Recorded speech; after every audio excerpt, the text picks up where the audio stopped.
Hi అందరికీ. ఈరోజు గోధుమ రవ్వతో ఉప్మా ఎలా చేయాలో మీకు ఒకసారి చూపిస్తాను. ఇది హెల్త్కి చాలా మంచిది. వెయిట్ లాస్ అవ్వాలనుకునే వాళ్ళు ఇది ఒకసారి ట్రై చేయండి. ఇక్కడ నేను కడాయి తీసుకున్నాను.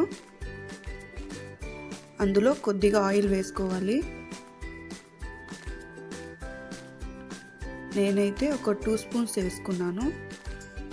తర్వాత కొద్దిగా ఆవాలు, పచ్చెనగపప్పు, అలాగే సన్నగా కట్ చేసిన ఒక ఆనియన్ తీసుకున్నాను.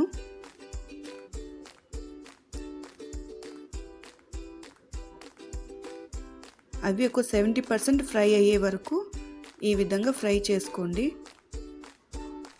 కొద్దిగా సాల్ట్ వేసుకున్నాను, త్వరగా ఫ్రై అవుతుంది. కొద్దిగా కరివేపాకు వేసి బాగా ఫ్రై చేసుకోండి.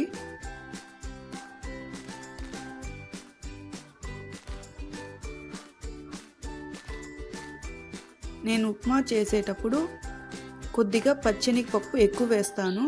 దీనివల్ల టేస్ట్ అనేది బాగుంటుంది.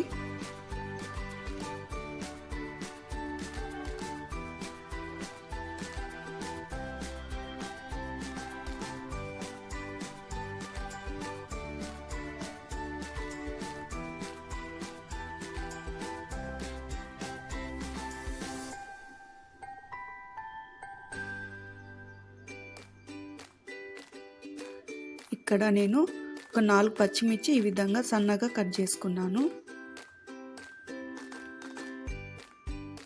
ఒకసారి బాగా కలుపుకోవాలి.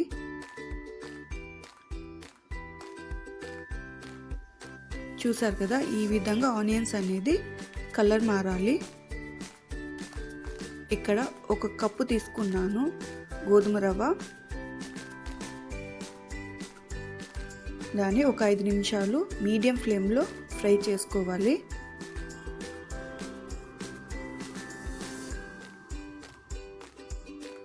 నేను ఈ ఉప్మా రవ్వకి కావాల్సిన వేడి నీళ్ళు ముందుగా వేడి చేసి పెట్టుకున్నాను.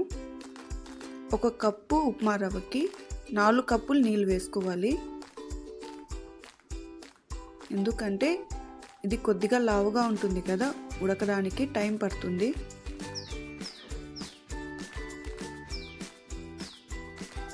నార్మల్ ఉప్మా రవ్వకైతే 1కి 2 వేస్తాము, కానీ దీనికి 1కి 4 వేయాలి. కొద్దిగా సాల్ట్ వేసుకున్నాను.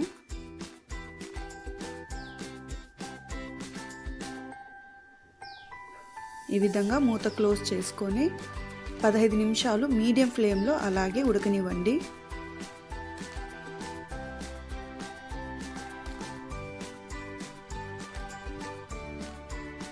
ఇది ఉడికేటప్పుడు స్మెల్ అయితే చాలా బాగుంటుంది. ఇప్పుడు లో ఫ్లేమ్లో ఒక 5 నిమిషాలు ఉడకనివ్వండి. ఇది కొద్దిగా టైం తీసుకుంటుంది ఉడకడానికి.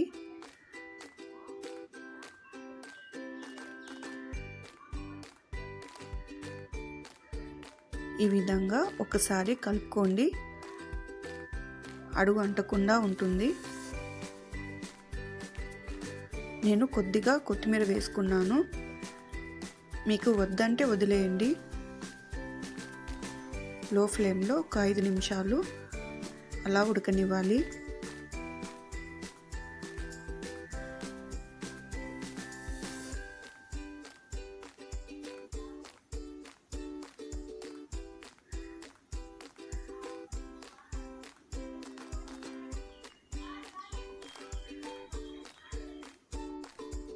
ఇది కొద్దిగా టైం పట్టినా కూడా నార్మల్ ఉప్మా కన్నా ఈ ఉప్మా టేస్ట్ బాగుంటుంది.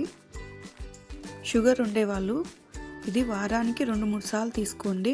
షుగర్ అనేది కంట్రోల్లో ఉంటుంది. మీకు నచ్చితే ఒకసారి ట్రై చేసి చూడండి.